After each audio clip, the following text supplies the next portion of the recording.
성경 보겠습니다. 출애굽기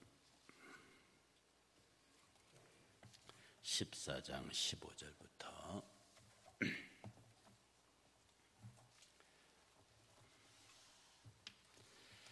출애굽기 14장 15절부터 31절까지. 여호와께서 모세에게 이르시되 너는 어찌하여 내게 부르짖느냐? 이스라엘 자손에게 명령하여 앞으로 나가게 하고 지팡이를 들고 손을 위로 내밀어 그것이 갈라지게 하라. 이스라엘 자손이 바다 가운데서 마른 땅으로 행하리라. 내가 애굽 사람들의 마음을 완악하게 할 것인즉 그들이 그 뒤를 따라 들어갈 것이라. 내가 바로와 그의 모든 군대와 그의 병거와 마병으로 말미암아 영광을 얻으리니 내가 바로와 그의 병거와 마병으로 말미암아 영광을 얻을 때에야 애굽 사람들이 나를 여호와인 줄 알리라 하시더니 이스라엘이 진 앞으로 가던 하나님의 사자가 그들의 뒤로 옮겨가매 구름 기둥도 앞에서 그 뒤로 옮겨 애굽진과 이스라엘 진 사이에 이르렀으니 저쪽에는 구름과 흑암이 있고 이쪽에는 밤이 밝음으로 밤새도록 저쪽이 이쪽에 가까이 못하더라. 모세가 바다 위로 손을 내밀매 여호와께서 큰 동풍이 밤새도록 바닷물을 물러가게 하시니 물이 갈라져 바다가 마른 땅이 된지라.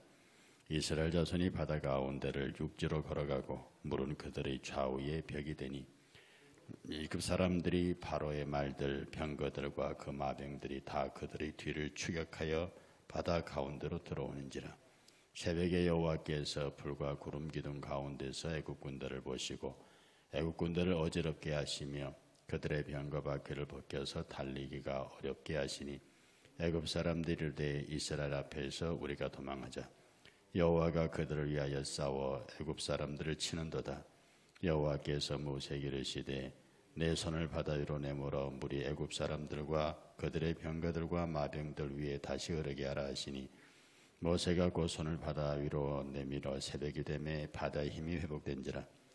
애굽 사람들이 물을 거슬러 도망하나 여호와께서 애굽 사람들을 바다 가운데 엎으시니 물이 다시 흘러 병거들과 기병들을 덮되 그들의 뒤를 따라 바다에 들어간 바로의 군대를 다 엎으니 하나도 남지 아니하였더라. 그러나 이스라엘 자손은 바다 가운데를 육지로 행하였고 물이 좌우에 벽이 되었더라. 그날에 여호와께서 이같이 이스라엘을 애굽 사람의 손에서 구원하시며 이스라엘이 바닷가에서 애굽 사람들이 죽어 있는 것을 보았더라. 이스라엘의 여호와께서 애굽 사람들이 행하신 큰 능력을 보았으므로 백성이 여호와를 경외하며 여호와와 그의 종 모세를 믿었더라. 아멘.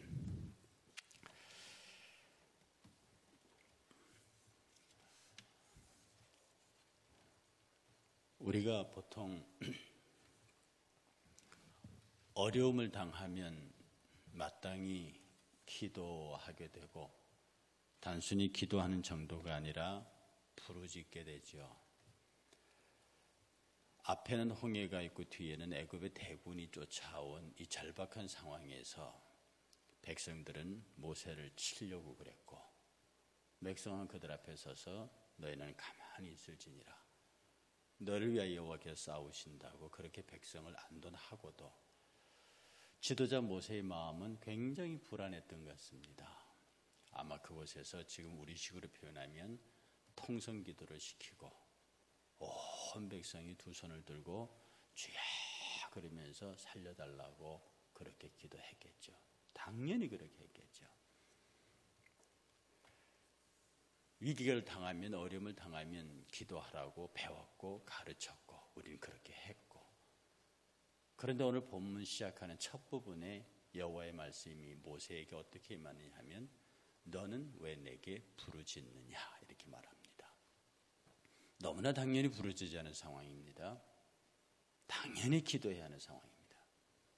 그런데 여호와께서는 너는 왜 내게 부르짖느냐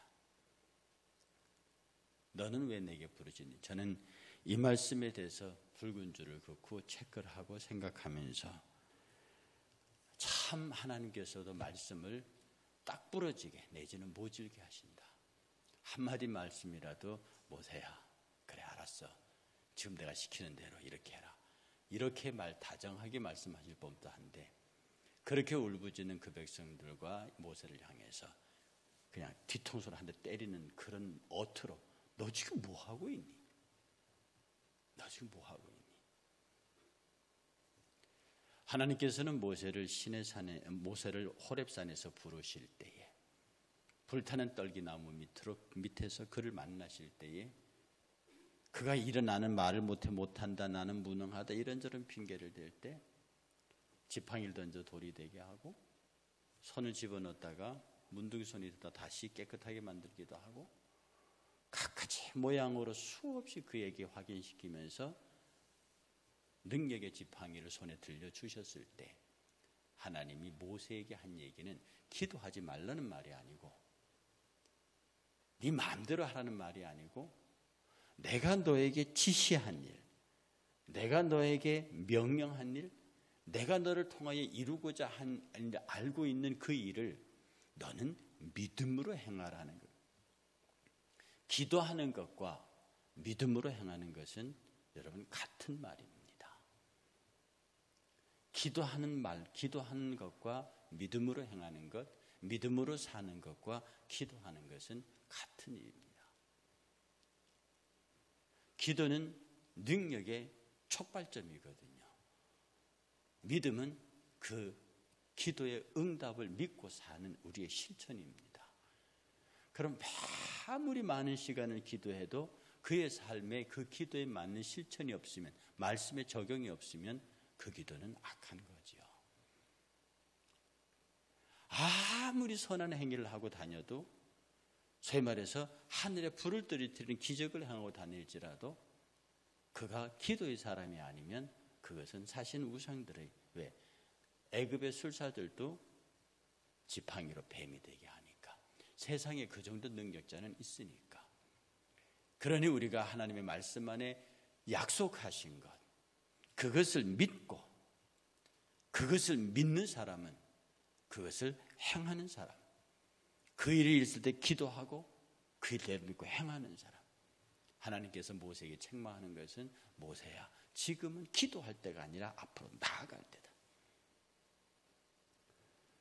분명히 약속했고 분명히 축복했고 분명히 해결하겠다고 했는데 계속, 여러분들도 그러지 않습니까? 계속 애들이 엄마 나 사랑해, 아빠 나 사랑해, 이걸 계속 묻는다고 해보세요. 부부 사이에 그걸 계속 묻는다고 해보세요. 사랑하는 연인끼리 계속 묻는다고 해보세요. 한두 번 대답하다가도 나중에는 큰 소리 나게 돼 있는 겁니다. 좋아해? 좋아해? 계속 물으면 믿고 행하는 것이 중요한 일이죠.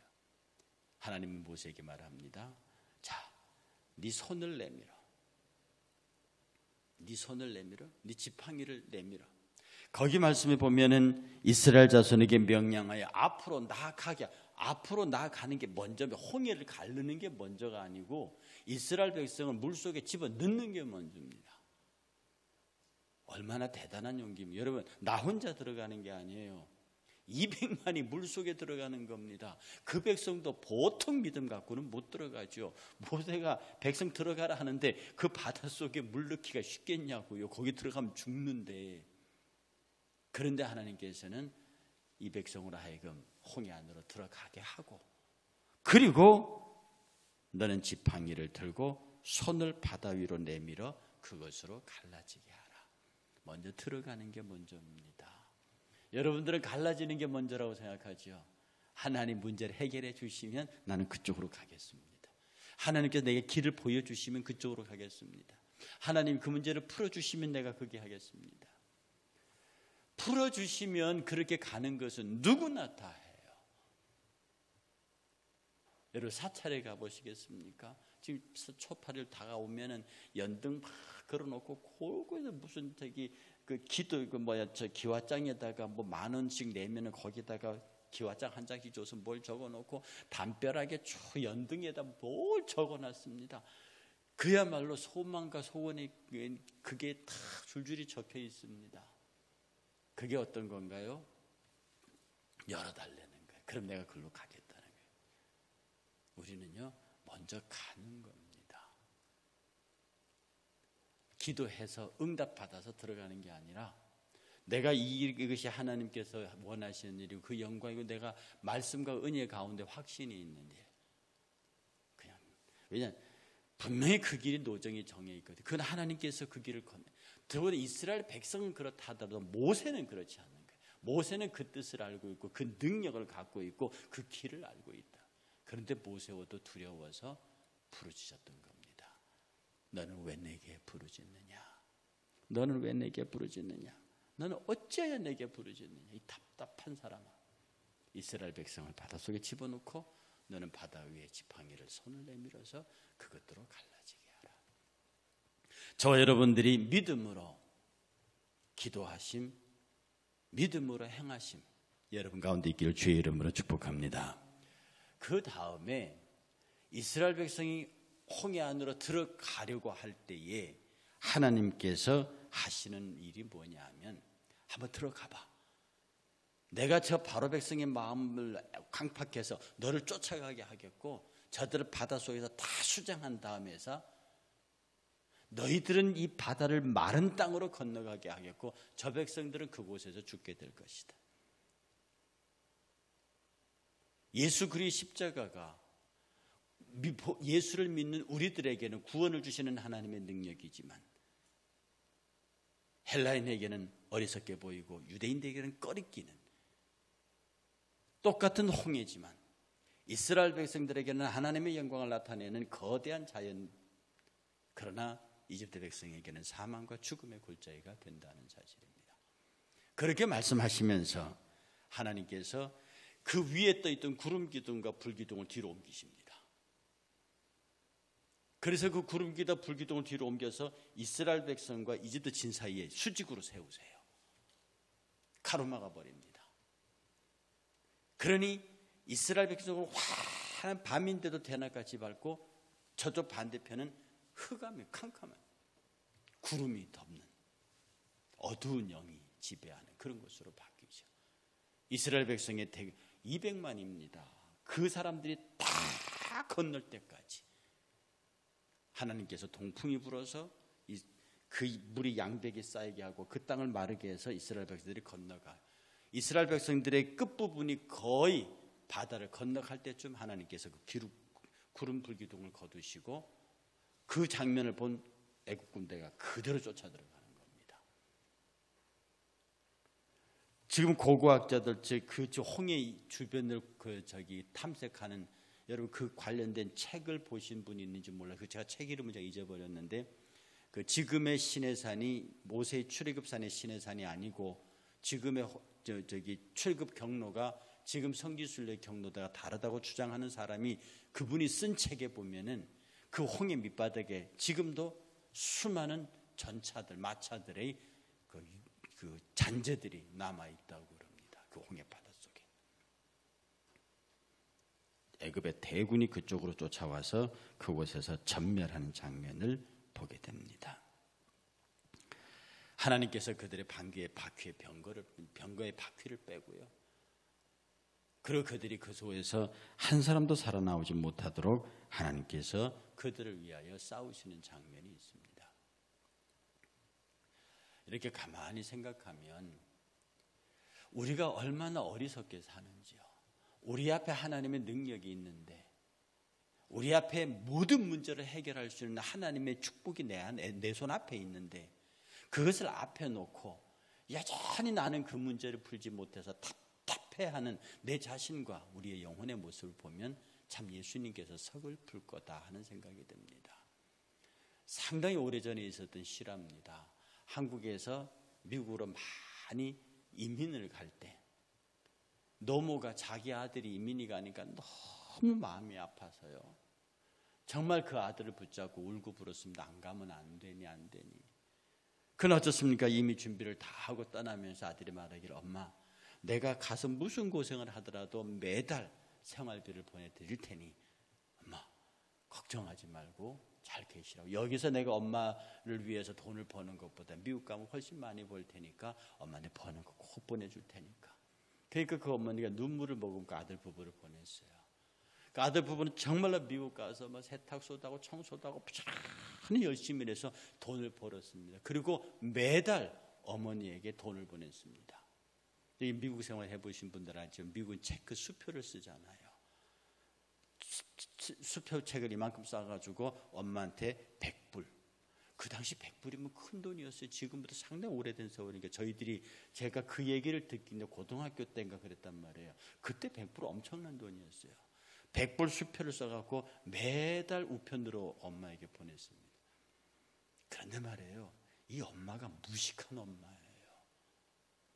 그걸 받았는데 한국 수표를 줘도 이게 수표인지 뭔지 모르겠는데 아들의 장문의 편지와 더불어 안에 100불짜리 수표가 들어있는데 종이는 빳빳하고 좋은데 편지는 너무 좋은데 아들이 같이 보낸 이게 뭔지는 돈을 보냈다는데 돈은 안 오고 무슨 쪽지가 하나 있으니 어머니가 그걸 갖고 벽에다가 구멍 난데 그걸로 바르고 문풍지 그걸로 바르고 온 집안에 종이가 빳빳해. 그 당시 빳빳한 종이가 별로 없으니까 하여튼 뭐 하는 데는 그걸로 전부 다 발라가지고 문풍지 바르고 벽지를 바르고 그리고 그 지질이 궁상 가난한 모습 아들 녀석 돈도 안 보내준다고 그러면서 그렇게 아들이 한국에 있을 때는 그나마 돈 조금이라도 줘 그 돈 갖고 살았는데 그 돈마저도 없고 아들 편지만 오고 돈은 있다는데 돈은 없고 상당한 세월이 지난 후에 아들이 엄마에게 간다고 편지를 썼습니다. 엄마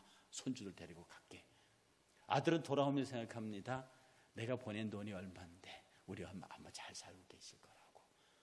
아니 근데 와보니까 이거는 뭐 사람 사는 게 아니에요. 그 아들이 너무 놀라서 엄마를 나무랄 수도 없고 그 집에 딱 들어가 보니 자기가 보낸 수표가 온방에 도배가 돼 있는 거예요. 이쪽 저쪽에 구멍 뚫리고 막힌데 뚫린데 전부 다 그걸로 막아놨더라. 아들이 가슴을 칩니다. 어머니 무식함이 죄인가요? 이 이야기를 들으면서 정말 해프닝이다 그렇게 얘기를 하시죠. 그런데 우리들의 삶의 모양이 믿음의 모양이 그렇습니다. 하나님은 정기적으로 분명하게 당신의 체크를 보내셨다고. 당신의 수표를 보내셨다고. 그 축복의 열매를 자녀를 통해서 여러분의 삶을 통해서 여러분의 옆 사람들을 통해서 사랑하는 사람을 통해서 보내셨는데 그 축복의 수표를 알아보지를 못해요. 이게 액면가가 얼마인지 수표인지 뭔지를 알아보지 못하는 거예요. 하나님 왜 이딴 걸 보내셔가지고 나는 내 안에서 돈 뭉치가 펑 떨어지기를 기다리셨는데 이 문제가 확 해결되고 내가 미워하는 사람 확 죽어버리기를 그랬으면 좋겠는데 아니 그거는 안 주시고 자꾸 이상한 거 온단 말이지. 구석에 쳐박고 이리 쳐박고 대수롭지 않지 여기고 여전히 난 앉아갖고 주여 주시옵소서 그러고 있단 말이에요. 어찌하여 나는 내게 부르짖느냐. 내가 너에게 말 잘하는 야로 아론 붙였지. 내가 너에게 능력의 지팡이 줬지. 내가 너와 함께한다고 몇 번을 그랬냐. 내가 너를 통해서 베푼 기적이 몇 개냐. 그런데 모세는 여전히 못 알아듣고 모세조차도 거기서 두 손 들고 살려주세요 그러고 있단 말이에요. 오늘 저는 이 아침 시간에 기도하시면서 여러분 수표를 한번 세보세요. 하나님이 여러분에게 보낸 수표. 하나님이 여러분에게 보낸 축복의 수표를 한번 세보세요.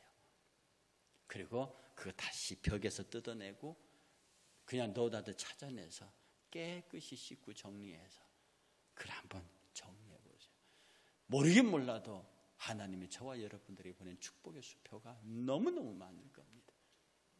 그걸 오늘 이 아침에 찾으셔서 그 보내신 그동안 누리지 못했던 기분을 한꺼번에 찾아 눌러 기뻐하시고요.